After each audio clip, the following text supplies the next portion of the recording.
મુખ્યમંત્રી ભૂપેન્દ્ર પટેલે રાત્રે ગુજરાતથી વડોદરા આવીને સર્કિટ હાઉસમાં રાત્રે રોકાણ કર્યું હતું। તેમણે આજે વહેલી સવારે સર્કિટ હાઉસ ખાતે અધિકારીઓ સાથે બેઠક યોજીને મંગલ પાંડે રોડ ઉપર વિશ્વામિત્રી પ્રોજેક્ટની કામગીરીનું નિરીક્ષણ કર્યું હતું।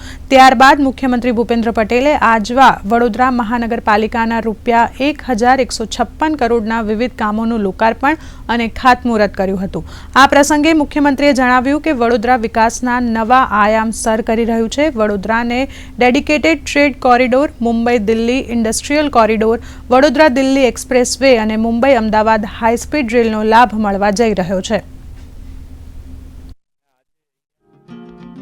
1156 કરોડ રૂપિયાના વિકાસના કામો, વિકાસ કેવો હોય, વિકાસ કેટલા સ્કેલનો હોય, વિકાસની સ્પીડ કેવી હોય, એ માન્ય નરેન્દ્રભાઈએ દેશ અને દુનિયાને બતાડ્યું છે।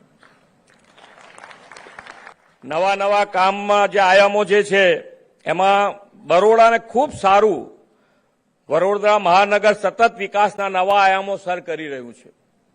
એમાં ડેડિકેટેડ ફ્રેટ કોરિડોર અને દિલ્હી મુંબઈ ઇન્ડસ્ટ્રીયલ કોરિડોરનો લાભ વડોદરાને મળવાનો છે।